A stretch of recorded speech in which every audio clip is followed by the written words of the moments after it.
So, welcome to Northern Powerhouses, our business success stories series of interviews, where we discuss with local business leaders their backgrounds, their successes, their challenges, and what's really driving them forwards. And this afternoon, I'm delighted to have with us Tom Dunning, who's CEO and co-founder at AdSignal. So, firstly, Tom, thank you for spending a bit of time with us. And if you'd like to introduce yourself, AdSignal, what you do, how you help people, that'd be wonderful.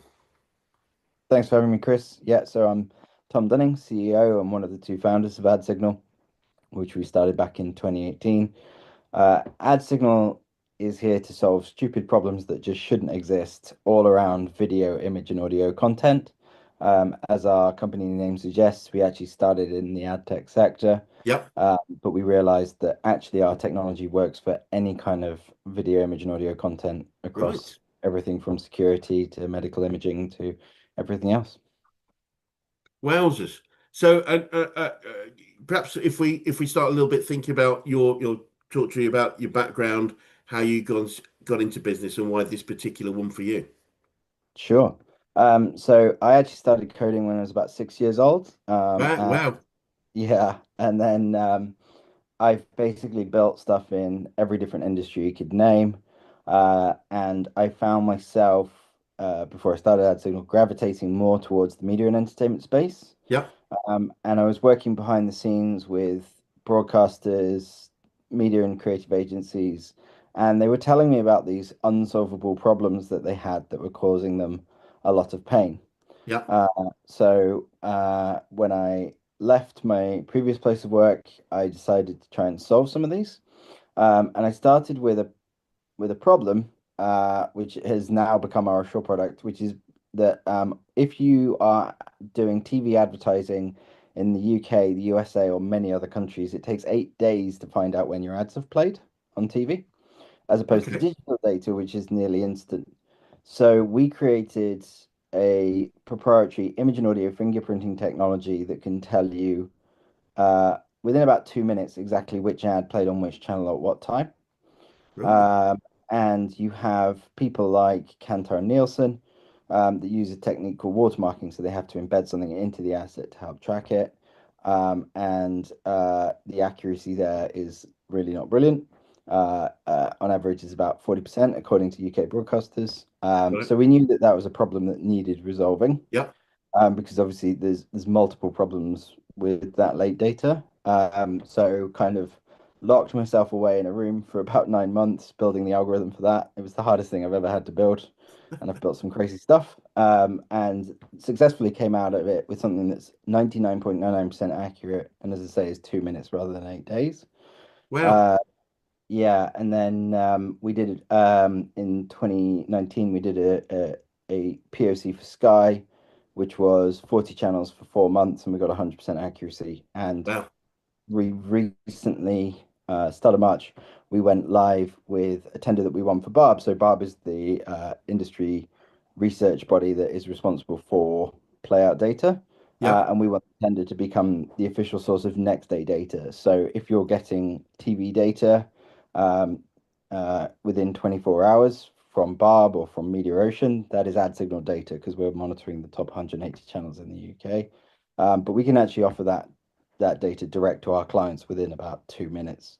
Um, and off the back of that, obviously solving that problem, we realized that this proprietary image and audio fingerprinting tech that we developed actually had many, many other business uses. So yep, solving those other problems that I mentioned, we now have a suite of, well, 9 planned products at different phases of development. Three of those, Match, Foresight, and Assure, are ready are in use. And Match has been in use since 2021. And yeah, I'd love to go into those as well. But yeah, that's how I got going. amazing. So, what makes a great client for you? What sort of type of organizational business? So it depends on the product. So Yep, for example, our Assure product is great for agencies and brands who want that data in real time. So okay, for example, there are stories of let's say a movie trailer going out saying in cinemas Friday, they should say in cinemas now. If you don't find out about that till 8 days later, it costs you hundreds of millions at the box office. Yeah, yeah, or simply the wrong ad going to the wrong people can affect campaign performance. And by giving that real-time data, not yeah, only do we allow you to combine it with your impact, so you know what advertising has caused what engagement, but also you can kind of safeguard against any mistakes that might be going on. yeah. Whereas if we look at Match, so Match is another one of our products that has two different jobs. The first one is it's able to deduplicate content regardless of things like format, codec, resolution, and bitrate.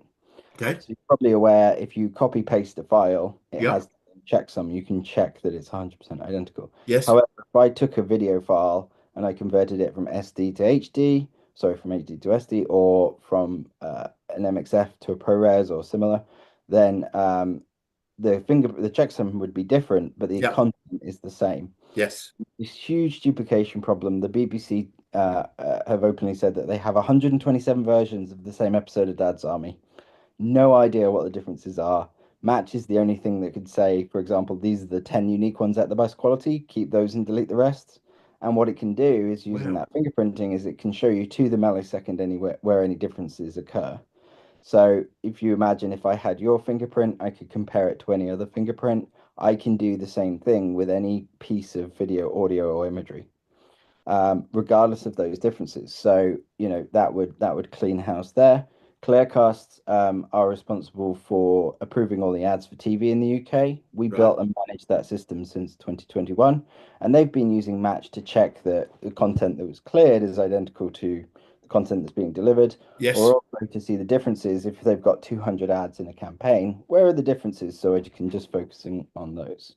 So the other thing that Match does is it reduces any AI usage by about 75%. Right. So normal AI will take out 1 frame a second and generate your data, and off we go. But that has two problems. One, it's going to miss stuff. Yeah. And you may be aware in social media at the moment, there's a big problem where people are injecting 1 or 2 frames of illicit content into a normal video, and that would be really expensive for people to find. Yes. Okay. Yeah. Yeah. Whereas, or if I had a scene in Friends where two people are talking for 5 minutes, nothing is changing, but I'm still paying for 1 frame a second worth of data. And that scene might be in 60 different language versions. So what we do is our fingerprint tells us that nothing is changing. We take a single frame from across all of those versions, put that through whatever AI you want to use. We're agnostic, get that data back and apply it so that all of that data gets the tagging info that you want. Amazing. So on average, we reduce your AI utilization by 75%. Obviously, AI is very carbon heavy and expensive, so we're Yeah. reducing that. But we're also checking every single frame so we don't miss anything either. So you get a lower cost, lower carbon, and a more granular result. So that's Match. And you asked me what our client base is for that. That's everything from broadcasters to content producers to streaming services, etc. So Amazing. basically, anybody that's holding video, image, and audio content across the supply chain is able to benefit. That's pretty clever stuff you're doing there. That's incredible. Thanks. Yeah. So part of the magic of that as well is that we're doing all of that without using AI. So obviously AI is a big buzzword at the Yeah. moment. Yeah. Yeah. The fact that we're able to do this with our proprietary image and audio fingerprinting means it's really lightweight, it's very fast, and it's very efficient. Um, yeah, and I think, if I'm honest, the industry as a whole at the moment is just looking to AI to solve all the things Yeah. instead of maybe looking at it a bit more pragmatically about Yeah. where the best solution might be. It's yeah, yeah. I get that. It's just sort of well, you work sort of it's got abdicate in it. It's not well, you work it out rather than have something a Yeah, bit more specific that's a bit more clear. So, I mean, I'm just trying to process some of the things you said there. So forgive me yeah. if my mind's working at the side. But so looking back over the foundation of business 2018 to now, what are some of the biggest challenges you've had to overcome, Tom? Oof. Where do I start? So started the business, as you say, in 2018, as a self-funded company. Building that initial algorithm was incredibly painful. Yeah. I've built some stuff for all kinds of companies, and it was just very, very difficult. Um, I would say there's a few things. So we've had an interesting journey in that um, we, when we won the Clearcast tender in January 2021, overnight we went from self-funded to revenue funded and from just me to 18 people. Uh, just me full time. My co-founder was part time. And then we've grown organically since then to Yeah, about 26. And then in April just gone, we received our first investment of £3 million, which has then enabled us to grow. The reason for taking that money was basically because we have clients waiting on different features for our yeah, products that we're keen yeah. to get out there. So that's why we did that. So challenges wise, I would say, yeah, I mean, obviously, cash flow is always the hardest one, getting that business up off the ground and running. Yes. Um, we were doing that entire tender process during 2020. It got delayed because of COVID. Yeah, But because Mike, my co-founder, and I have been either in or running remote teams for 10 to 15 years now, we had no problem with doing that. So yeah. we started the business as fully remote. It's still fully remote. Brilliant. And that enabled us to deliver that project actually on time and on budget in 2021. And we've grown since then. Business challenges are always cash flow. Um, there's been some, yeah, technical challenges, especially in what we're doing, the scalability of what we need to be able to do, the number of records that we hold, all of that information, all of those problems. Um, so yeah, number of different challenges along the way uh, need to be solved. Yeah, I can tell, and I just want to sort of, I, I have to fess up a little bit that my first business was software consultancy, very long time ago, so nothing like you do. But I just want to repeat something you've said, that one of your major projects was delivered on time and to cost, because Yeah, that's not that's a bit of a unicorn for many people in the software industry. yeah, it was so we started in January 21 and we delivered it in November 21. So it was a sort of 9 month project. Um, So yeah, I mean that was interesting because we were bringing the client in with new ways of working that we were really familiar with, but were new to them. So they're Yep, more kind of waterfall. yep, We are agile based, and we were doing continuous UAT. So as we were designing each element as we went, yep, getting those approved, building those items and having them UAT'd as we went. So there yep, was no when the client at the end of the project did a full run through of everything we'd built, they found six P3 bugs. right, So P3 for us is basically spelling. So they decided that there were some areas where it's 6 areas where they wanted to change the text, but that there was were it. no technical issues at all with what we built because obviously it all had been flushed out throughout the process. So Well, that was obviously a big win for us. We were delighted by that. yeah, yeah. And we've continued to deliver nearly everything on time on budget. Since then, we have had one or two big issues. I've certainly made some mistakes that I've learned from that I won't make again. I'll make shiny new mistakes instead. Yep. But yeah, that obviously creates some challenges as well. So obviously, if you ever have problems with, you know, time to build things, anything like that, then um, it's going to affect your bottom line very heavily, and then 100%. all the problems that creates. So yeah, No, wonderful. I mean, as I say, I do have a little bit of a long-term memory of software development in a different world. But even now, so many projects, go so far over budget and over time that to have achieved that, I think is incredible. And look at the business. And one thing you identified there, if I got this right, is when you went from, as you say, self-funded to revenue funded, you grew by 26 people over. How, how many months or so in January 2021, well, but let's say from January to the end of February, we went from me full time, my partner full part time to 18 full timers, right?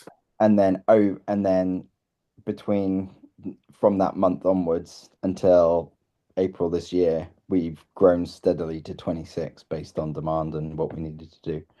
And Uh, so yeah, so that was quite the flip to bring that many people in that quickly. that And quickly. yeah, indeed. And then to then bring them in, get them up to speed, and get going and deliver on time is an achievement in itself. And one of the things I'm proudest of is actually our culture. Yes, So brilliant.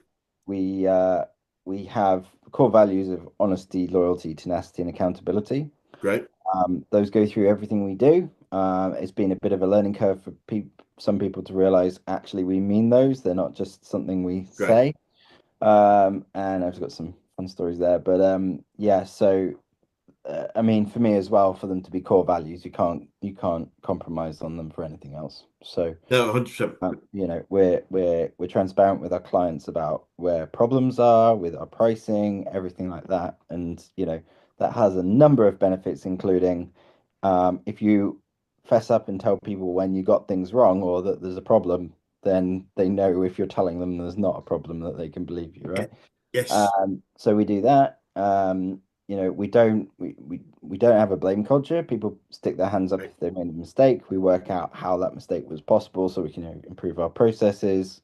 But we own it internally and externally. If you want to know whose fault it was, the answer is either AdSignal or mine because I'm the CEO. Brilliant. Uh, and that's just how we roll. So yeah, one of our biggest challenges at the moment is we are hiring very quickly with this investment that's come in, Yeah. and we've just got to make sure we maintain that culture as we grow.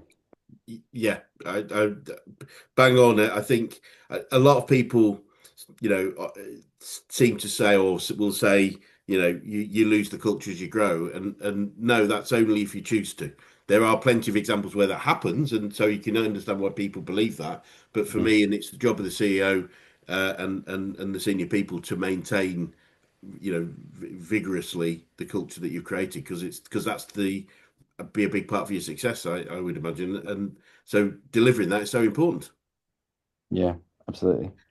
So, Absolutely. I mean, specifically, I'm keen to know about your biggest learnings about business, and I guess maybe especially the rapid growth part, because I think a lot of people are really interested in what you've learned from that sort of significant scaling up.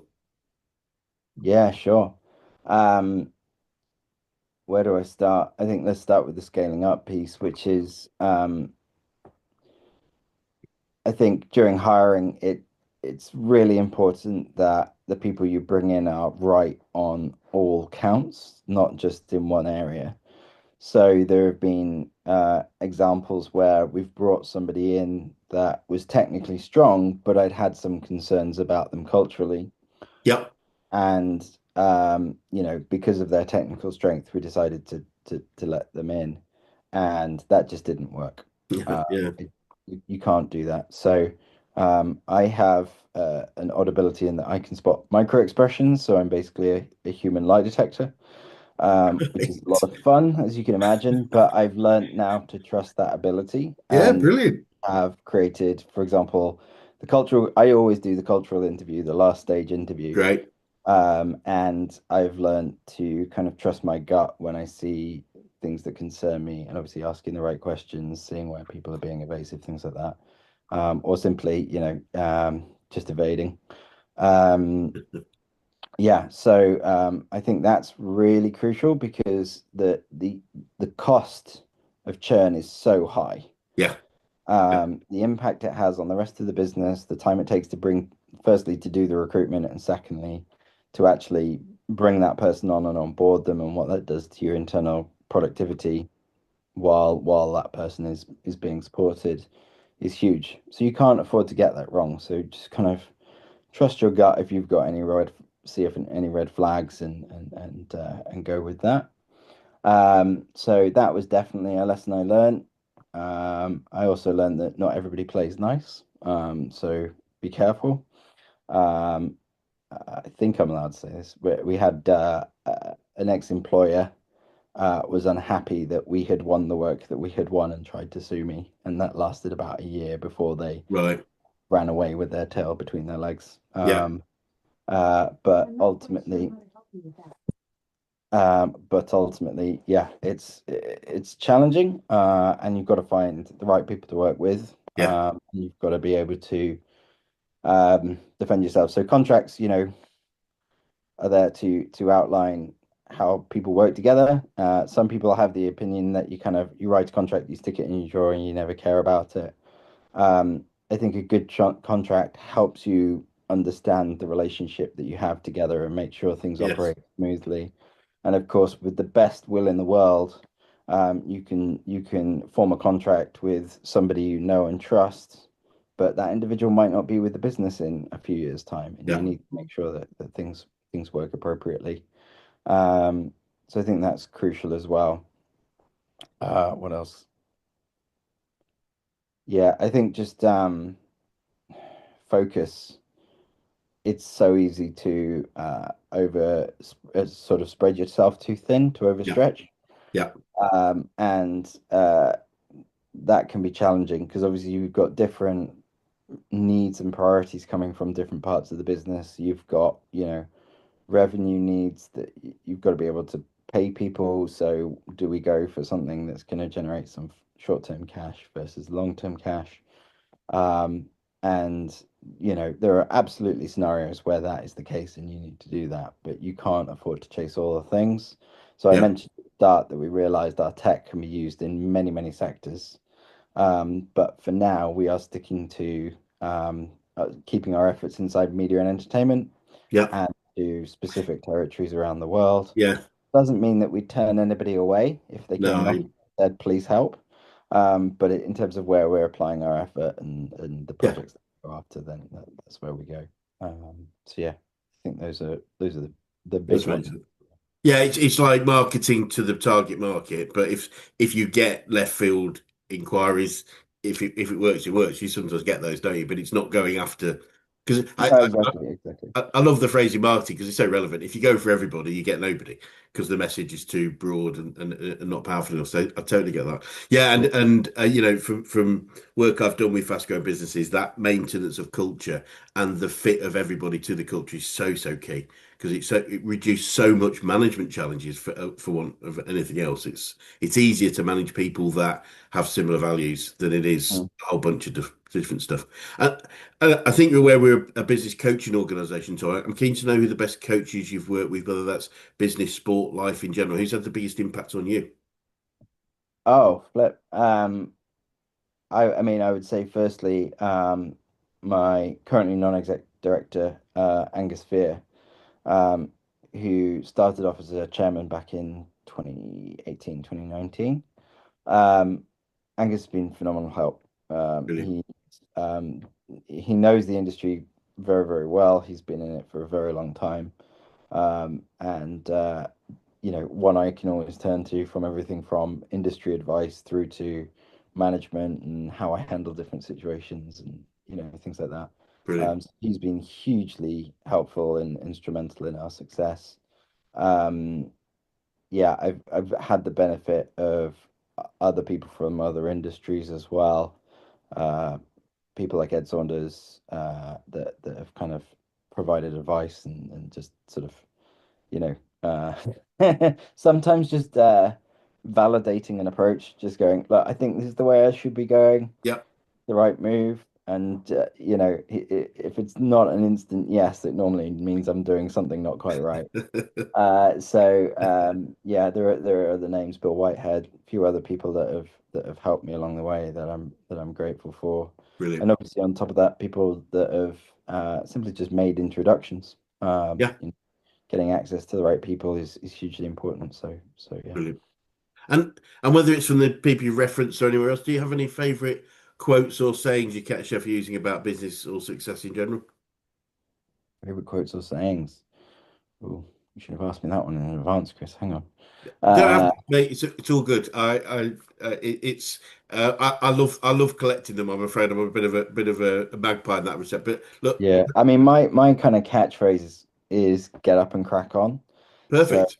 I was born with this degenerative health condition, with this rare vascular condition, that causes me chronic pain, occasionally tries to kill me, and Mm, creates a lot of challenges. And I found early on that I just had to kind of pick myself up and get on with things.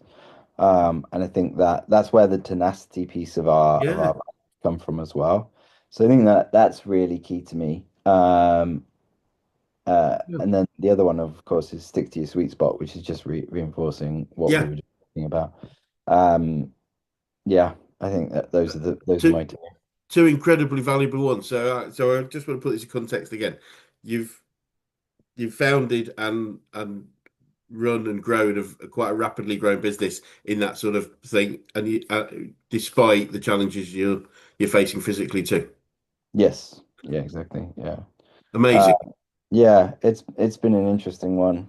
I'm also so my wife also worked out that I'm bipolar. right? And there's two parts to that. One is, actually being properly sorted with that means I can actually enjoy life, which is fantastic, rather than just everything feeling pretty numb.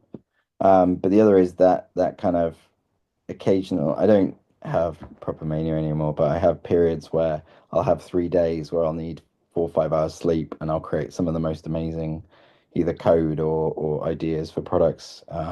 So that's interesting as well. Uh, Wow, yeah, so it's been an interesting ride. wowzers, amazing. And this one probably wasn't sent to you ahead of time, so don't worry if you don't have any of these. But any favorite books or podcasts about business or success in general? Um, in a word, no, I don't have any Cool. favorites. Yeah, no, just Oh, good. And forgive me. Yeah, I think I've started to ask those questions just recently because I no, see no, no worries. Yeah, no, I'm I'm like, not. I'm not. I mean, I do. When I do read, I tend to read more for fun because I have to do so much reading for it. yeah, Uh, yeah, yeah. Yes. but so I do listen to things, but I'm also terrible with names, so I couldn't tell you All good. Oh, what the absolutely good. information over. So But here's a name that you could be familiar with. What have you learned about yourself throughout your journey so far? what about that about myself?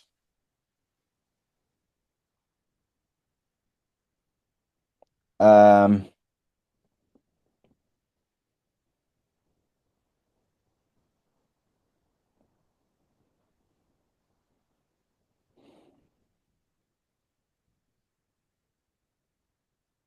I think there's a few things. I think I've learned that um, those values that I have are incredibly important to me. And also the things that cause me the most distress. So when there's a breach of one of Yeah. those values, that's Yes. that's the stuff that really worries me. Yeah. Obviously, there's always stresses around things like payday. You've got to pay your people on time and properly, and we've always managed to do that, luckily. Um, but I think, and you have challenges around deals that you want to win, bills you've got to pay, all of that jazz. But um, I think for me, it's when there are problems around those areas that I really struggle with it. Yeah. Um, I kind of probably knew that, but it's definitely driven it home. Yeah. Um, People always say, I mean, everybody warns you that starting a business is hard, but it's a bit like warning people that having kids is hard. You don't actually realize how hard till you have them, no matter how much people warn you. And Yep. it's I think the fact that it's certainly learned more about what I am able to do and achieve, uh, despite what I expected, as a result of just everything that the business has gone through to get where we are. Um, yeah, I think those are my kind of key takeaways so far. I'm sure there'll be more, Yeah. but really they're the key. Amazing. Amazing, Brit. And so looking forward then, Tom, what does the future look like for you guys and what challenges do you think you might face, if any? So the plan is to grow the business. We've got to grow out these different products that we want to build, and obviously we're growing in territories. Eventually, we'll start growing into other industries as well. Yeah.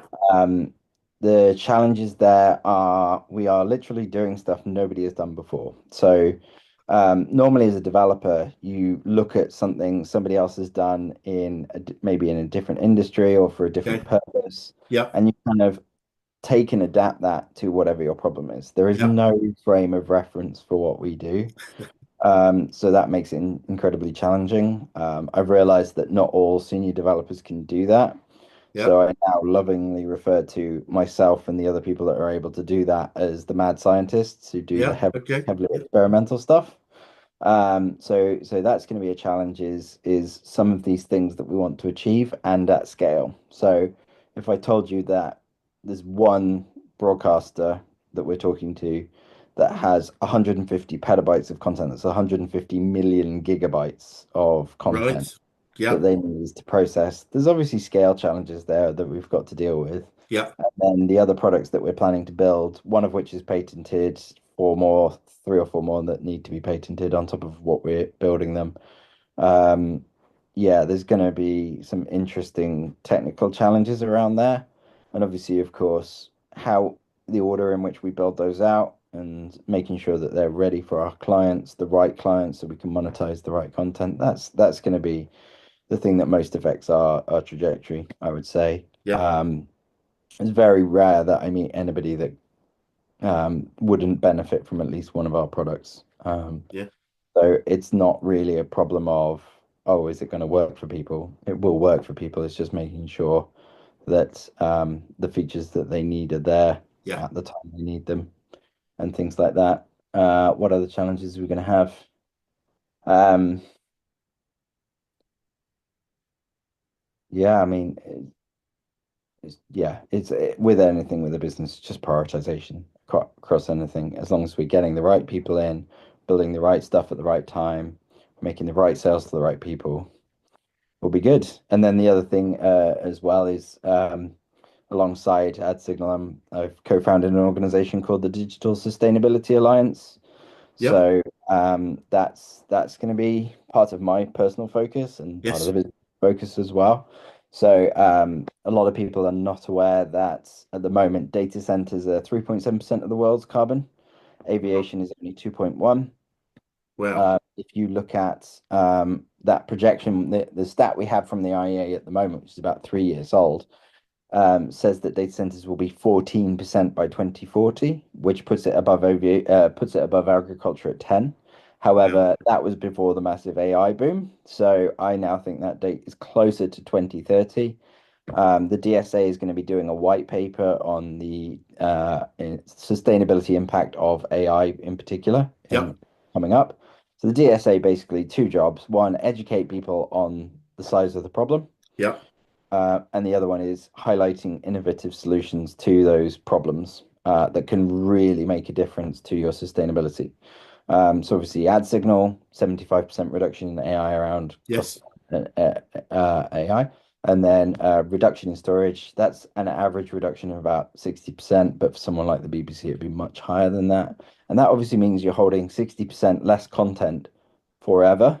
Yes. So it's a bit like somebody recently compared it to solar panels. You make your money back in a year or two, and then you're making that saving indefinitely forever, sort of thing, across all of your content, which is growing 27% compound year on year anyway.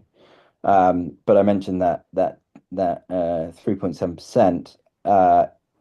The ex-CEO of Google recently addressed US Congress and said by 2030, he believes that super intelligent AI will be using 99% of the world's power, and they don't care where he literally said, I don't care where it comes from, whether it's nuclear, green, whatever, we just need it. That will completely destroy all of our sustainability targets Yeah. Of course it will. as a planet. So yeah, so that's going to be part of our focus as well, is making sure that we inform the industry, we show them solutions to those problems. And I mentioned of that data centers, if you just took out video storage and streaming, by the way, that would be 1.84% of the world's carbon. Wow. And Wow. between our match and our compose products, we could actually reduce that by 1%. So we could reduce 1% of the global CO2, Wow. which is the equivalent of grounding about 60% of the planes in the world. And all people have to do is make an API call. But of course, there are other companies out there, people like Storage, others that are massively impacting sustainability. And at the moment, the narrative is owned and controlled by the hyperscalers, AWS, Google, etc. Yep. And the hope is that the DSA, as well as talking about those, will be able to shine a light on things that will really make a difference to people. Yeah. There are plenty of organizations out there that are kind of, oh, I want a badge that says I'm committed to sustainability, and that's great. But what we're talking about is how can we actually help you? How can you know what's going on, and how can you know how to really make a difference? That's fascinating. I mean, just sort of thinking the impact of that, because I guess thinking about myself, just my views, there's a feeling that clearly isn't true, that the digitization was a way of improving sustainability. In other words, taking things from the physical world to the digital world is a good thing for lots of ways, including sustainability, but not really thinking about the impact of all the energy it takes to store all this stuff. And Yeah, absolutely. You've got the power and cooling of storage. yeah, Um, I mean, physical storage, interestingly, or there are only enough tape heads to digitize half of the world's video content. So unless Panasonic and Sony decide to kick up factories to rebuild 60s and 70s tech, those half of that content will never see the light of day again. wowzers. Yeah, exactly. But those tapes are obviously in climate controlled warehouses with heavy security, that all of these things that need to happen.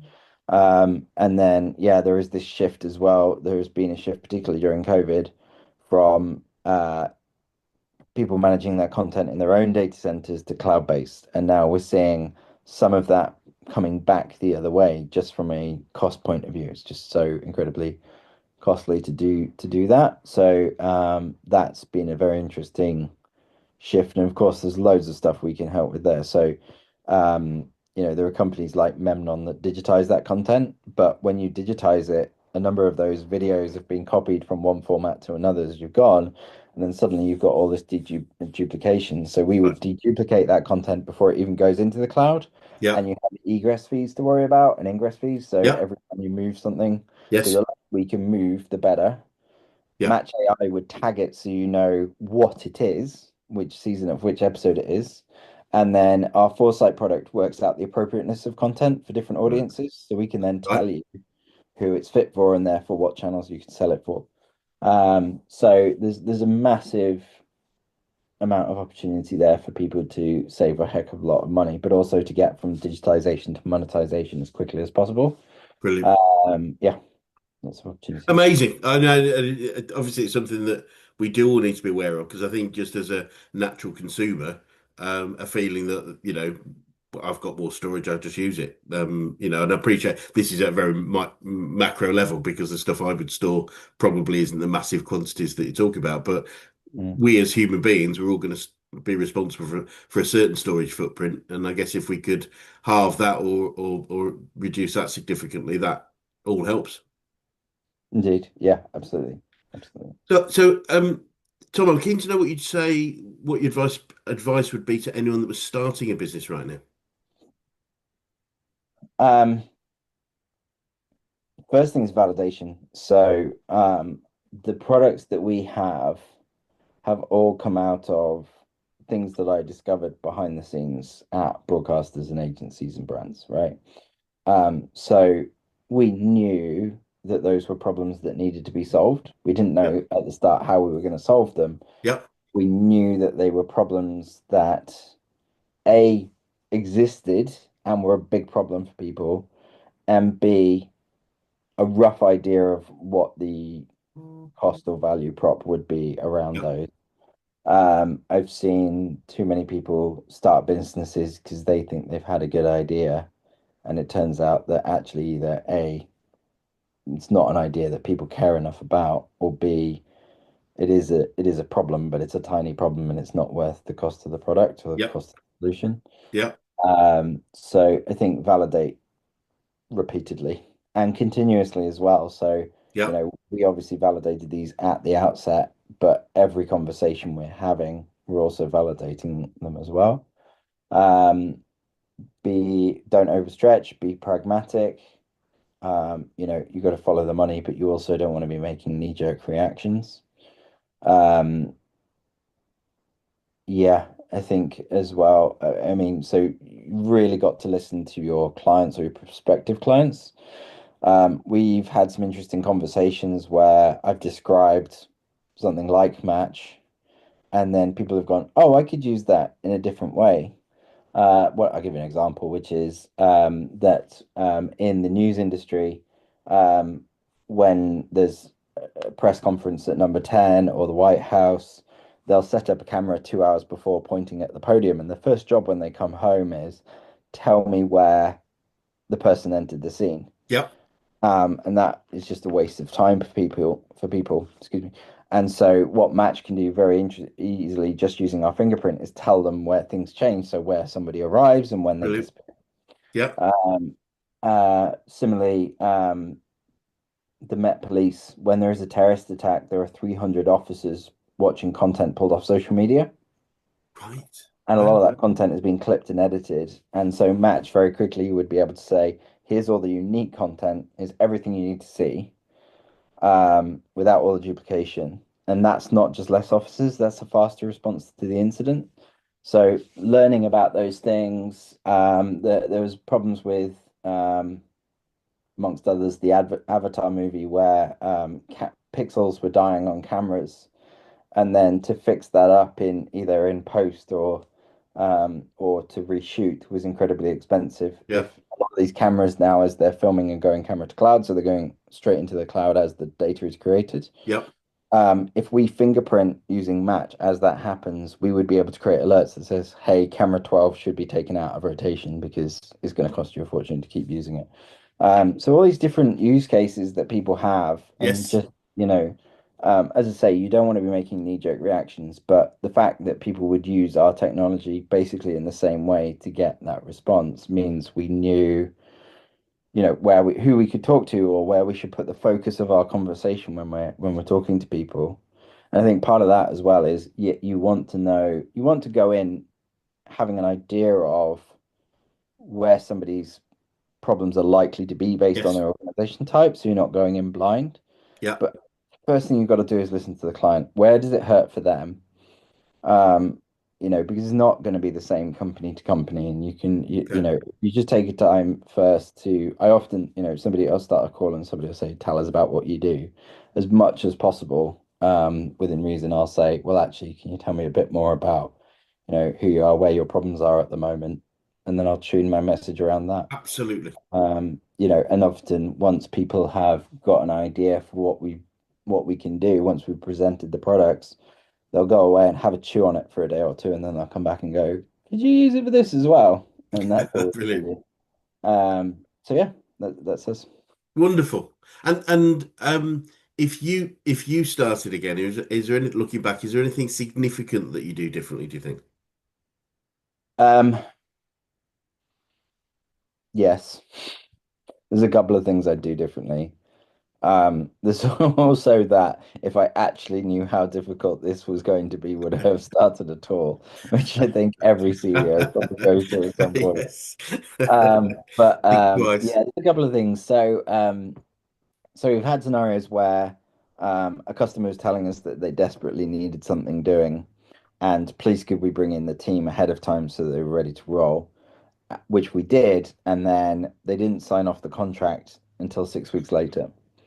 And we were left holding the bag for the cost incurred for that. We tried to use those people as best as possible before then, but ultimately, that was a Yeah. bad move. So as much as you trust someone and they have the best will in the world, they don't always have full control over how long something's going to take. Yeah. If they're asking you to do something like that, then they need to be ready to sign something. Maybe that's just Yep. a deposit and, or heads of terms and a deposit.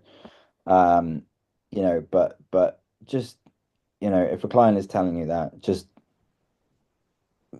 they have to be willing to put something down, 100%. rather, no matter how good their intentions are. So I'd say that's one thing, and then the other thing would be, so I had a problem. This is one of those mistakes that I made that I won't make again, which is, um we had a problem where, the scope had been changed on what we were being asked to build. And we needed to unlock the next milestone for delivery, so to be paid for the next milestone. So I foolishly said that, um, that we would build it to the new scope. In fact, the person in question actually claimed that the sign-off process that we'd been using for years wasn't actually accurate. And I told the team just to do the work, and then they asked for it to be changed 7 more times. Right.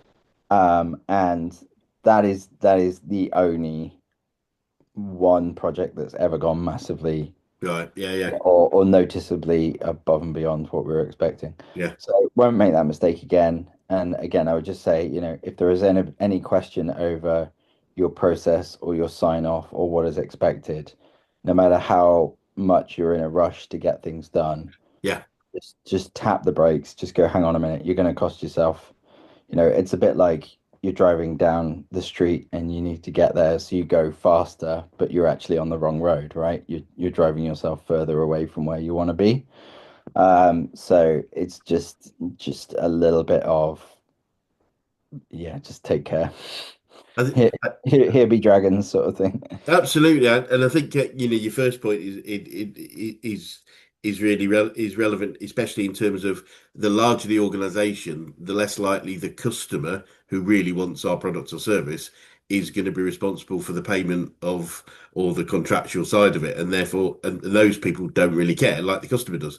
So, if it's the same person, you might have a little bit more trust, but I would certainly suggest at the very least a heads of terms or something that gives you an idea that's going to happen. But yeah, there's a distance between the guy that's saying really need it soon, and the person that says, well, yeah, we'll pay for it when it arrives, or maybe we won't at all. So yeah, no, very sound. And final question, Tom, what would be the best advice you could give an 18-year-old you if you could go back in time and do that?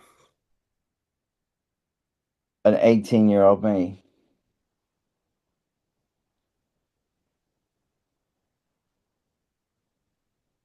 Very good question. I actually don't know. I mean, I'm of the opinion that we kind of how we end up where we are is obviously a result of all the different decisions we've made. Absolutely. So, um, you know, I was originally going to study medicine, but I was blocked from doing biology due to a problem at my school with timetabling. So that was a problem. I went and studied law Wow. at uni. I have an HND in law. I decided I wasn't for me between my second and third years. Um, uh, and then ended up the way I ended up in development was I started working for a design agency Yeah. uh, as a salesperson, and they had a really terrible database that I then changed to automate large parts of my job. Right. My Brilliant. boss saw it and said, "Did you do that?" I went, "Yeah." He went, "Can you make it do this as well?" I went, "Sure," and I became their first in-house developer Brilliant. before I started up on my own. So, um, yeah, you are. I mean, you are where you are, wherever you happen to be at 18. Yeah. You make the best possible call you can. I think anybody that was thinking about going into tech at the moment, I would not advise to go to uni at all. Right. Something like Makers Academy. Makers has a really good reputation. It's a 12-week course. Um, which is about 12 grand, I believe, last time I checked. But basically, I've hired people out of Makers that have gone straight onto junior dev salaries of 28 to 30K, well, 25 to 28. And then I hired some back in for another company back in 2016, 2017. And of the four that I hired within a year, three of them had become senior developers on 80K Right. salaries. And one of them was one of my team leads. Just Brilliant. because if you teach somebody, you need to teach somebody to develop, not just to write code. So Yep. developers are trying to solve a problem, right? And we need to know what that problem looks like and how to use it and da da da da. Um, if we could achieve our solution without writing a single line of code, we would. Yeah. Coding is just the way that we get to the solution. Yes. So I think find somewhere that teaches you how to be a developer, not just how to write code. And yeah, look at things like that as an alternative because Brilliant. obviously, it's a fraction of the cost compared to uni, and you'll be earning cash in a fraction of the time. Yeah. Brilliant. So yeah, so that would be part of my advice to the 18-year-olds out there. Um, yeah, I mean, I had quite the journey between 18 and where I am today. Yeah, sounds like it. Yeah, it's. I mean, I have, amongst other things, I have PTSD as well from my childhood. Right, And a goodness. lot of that was worked through as well. So I think, yeah, just it will be okay. I think is a big one, right? Brilliant. That's something you always want to tell yourself, your younger self. Yeah, I Uh, think so. I think that's the key one is just trust yourself because you make, trust yourself to make the right decisions. I think that's great advice to anybody, isn't it? In many ways. yeah, Tom, it's been fascinating talking to you, really has, and well done for all the success that you've had. And I hope you're good at celebrating because I think you deserve to. Most entrepreneurial people I meet aren't very good at celebrating. They're always looking at what they haven't achieved. But for anyone that's watching that would like to get in touch with you or add Signal, what would be the best way of doing that? yeah, sure. So my email is tom.dunning at ad-signal.io. Our website, ad-signal.io. From there, there are everything from our careers page through to getting in contact with us or reach out to me on LinkedIn. Brilliant. Well, look, it'd be great to swing by another 6 to 12 months and just see the next stage of what's going on with you guys, especially with the sustainability piece as well, because I think that's really, really important. But for now, thank you so much for your time. Thanks, Chris. Thank you. Appreciate it.